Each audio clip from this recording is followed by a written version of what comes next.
Touch is a nose boob to the palm of our hand. We can use this as a way to redirect our dog away from something, or just simply to get them focused and ready to work with us. Touch. Touch. Yes, good boy. Chico, touch. Touch. Yes, good boy. Now, sit. The big thing with sitting down that you'll notice is that I reward multiple times for both positions. This is to encourage him to hold the position and not get up or assume what I'm going to ask next, which is really common with sit to down. You'll ask your dog to sit, they assume you're going to ask for down next, and they'll go ahead and lay down. So by rewarding a second or third time, I'm teaching him to hold that position and really wait until he hears another instruction from me to do the next thing. Sit. Yes, good boy. Yes, good boy. Yes, good boy. Down. Yes, good boy. Yes, good boy. And one more. Chico, sit. Yes, good job. Chico, for recall, you're going to say, Chico, come. And then as soon as he turns and looks at you, that is when you're going to mark and say yes, and then begin praising him as he moves forward. You're going to make sure you say that yes no matter whether he has moved forward or not. The criteria is just that he has turned and looked at you and acknowledged that you said come, and then you're going to start praising him and reward him once he gets to you. If he doesn't respond right away, you want to give him a few seconds to respond, but be ready to mark yes when he turns to look at you. Or you'll go to your backup noise, which you'll hear me do in some of these videos, which is kind of a bup, bup, bup at a really high-pitched, loud volume. It gets his attention, he looks at you, and then you can mark your yes and proceed with rewarding. Good boy. You can practice this in the backyard anytime you guys are out there hanging out, or using a long leash in the front yard, or even at a grassy area in a park, just to help build his ability to do it around all kinds of different distractions, different locations, in case there was an emergency. Good job. Chico, come. Yes, good boy, good boy. Nice job. Leave it means stop and back away from the thing that you were heading towards. So here I'm practicing with treats dropping. This is to kind of simulate food dropping, whether it's in the kitchen or from the kids dropping things that he shouldn't have. You can practice dropping the treats, say leave it. As soon as he backs away, yes, and reward. In real time, you're not likely to have the treats on you, so you're going to do what you just saw me do there, which is mark yes, and then do a praise party all the way to the cookie jar, and then get him a treat and reward him. Leave it is a great one to get the kids involved in the training as well. Have them holding the treats, the bowl of treats, have them drop it, but the adults are the ones saying the leave it. So it's a great way for them to be a part of it while you're kind of still in control of saying leave it and rewarding him. Drop it means let go of the thing that is in your mouth. So this is going to be when he already has something. So you can practice this with bones, anything that he likes to grab. Have him get it, then say drop it. As soon as he does, mark yes and reward. Just like with leave it, in real time, you're not likely to have treats on you, so you're going to do that praise party all the way to the treats. Place means go there, lay down, and stay there until released. His release word is free, and that lets him know he's able to get up. So when you're doing place, you're going to point towards his bed and say place. Once he gets on the bed, you're going to wait till he lays down. So just like you saw him doing here, if he's just sitting, you're going to wait. You're not going to say anything. You're going to wait because he knows what to do. Once he is laying down, you'll say yes, and then place the treat on the bed next to him. It's really important that when we're rewarding when in place, that we're rewarding by placing the treat on the bed. This lets him know the food comes to him on the bed, the good stuff happens there, and not to get up and try to meet us for it. Then you're just going to practice. Walk around, add distance, add in some distractions by opening doors, cabinets, dropping items, running, jumping, anything you can think of, sitting down even, that might be a distraction for him. And you're going to do the thing, come back, reward periodically. As he gets better, you're going to reward a little less and a little less by adding more and more duration or more distractions between each treat until he no longer needs so many reinforcements for this. If he gets up and you did not release him, you're going to simply send him back. You're going to tell him to place. You will not reward right away. You will make him kind of work for it a little bit, try the thing again that you were doing, and then reward. This is really important so that you don't get stuck in a loop where he thinks that he can get off place just to be sent back to get a treat. And they do figure that out really fast if we're not careful. And then at the end of it, you're going to say free and let him know he is free to get up and release. If he doesn't get up right away, you can try to say free a little bit more enthusiastically, clap, get him up.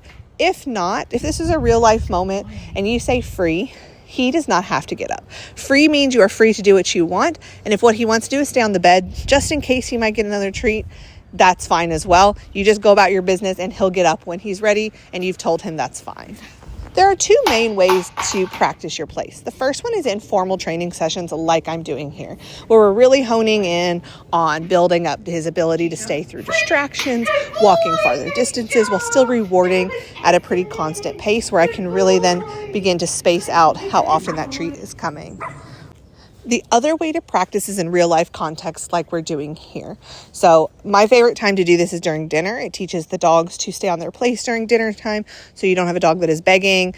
Also with a young puppy, it's nice because then when you sit down for dinner, you know where they are, you have eyes on them, and you know they're not wandering around getting into trouble or peeing in the house. So to do this one, you're just going to bring the bed close enough that you can reward him. You're going to tell him to place. Once he's on the bed, then you're going to be rewarding him periodically throughout dinner as you eat. If he gets up, just like in those other training sessions, send him back to place and start over. If you do this regularly, what you'll find is that he starts doing it preemptively as soon as the bed is laid down because he knows what we're going to do and that you're going to be rewarding him throughout dinner. Chico, It means wait. stop and don't go any further. So when we say wait, we're drawing an imaginary line and telling them they cannot cross it. They can be in a sit, a down, a stand. They can even move around as long as they do not cross that line. So you can see here at the bottom of the stairs, I told him to wait. I'm going to go up the stairs, and then I'm kind of rewarding him by tossing the treat back behind that line so that he knows that is where the good stuff happens and not to cross that line. When you're ready for him to cross that line, if ever, you're going to use that free word release just like we did for place.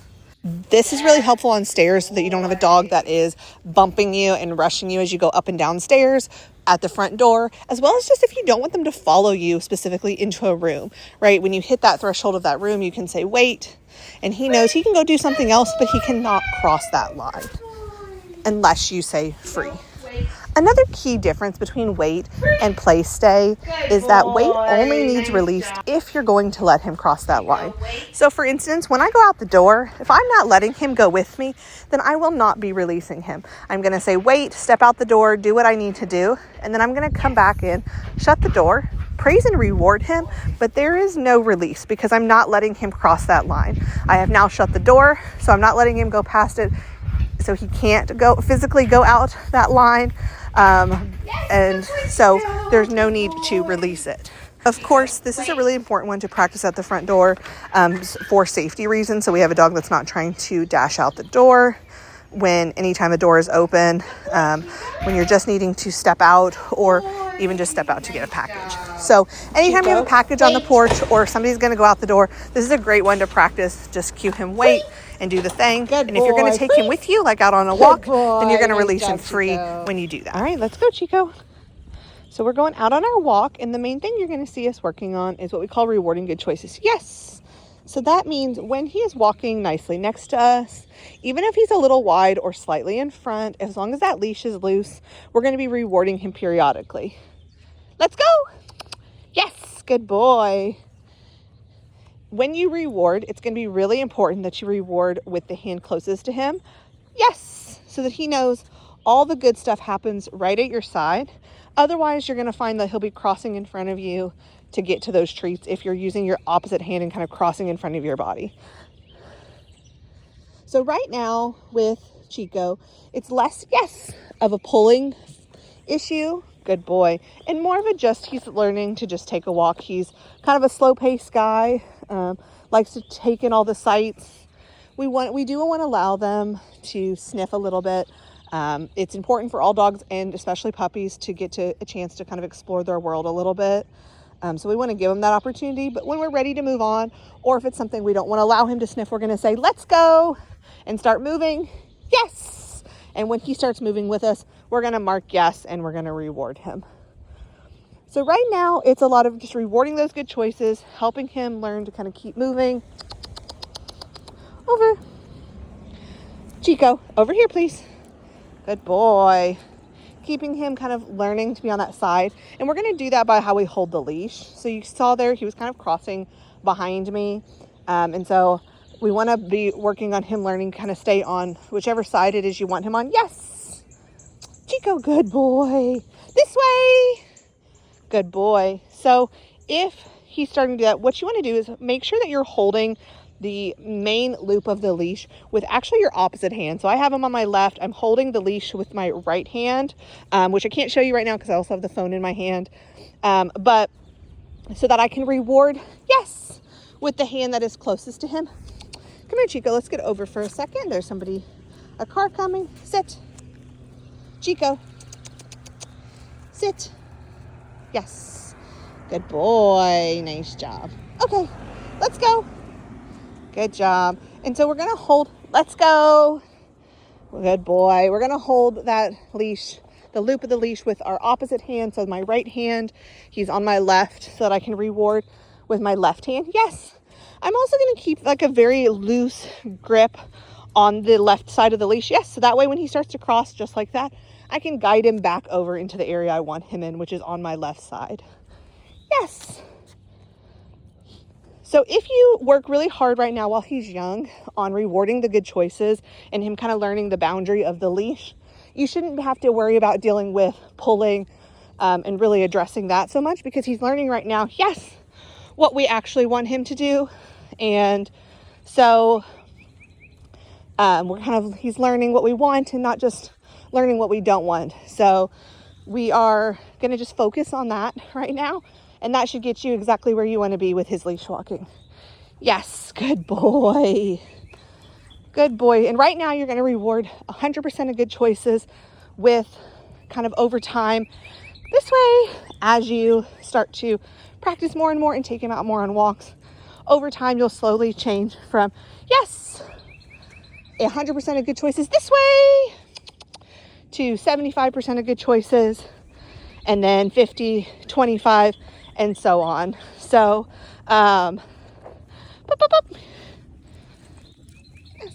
come on. And so that's kind of how you're going to slowly wean down, yes, on those treats over time. But right now you want to focus on rewarding 100% of good choices. So he's really learning, yes, come on, what we want him to do. Nice job. Oh, did you drop it? Good boy, come on. Come on, good boy. Good job. And that's a wrap on Chico's training.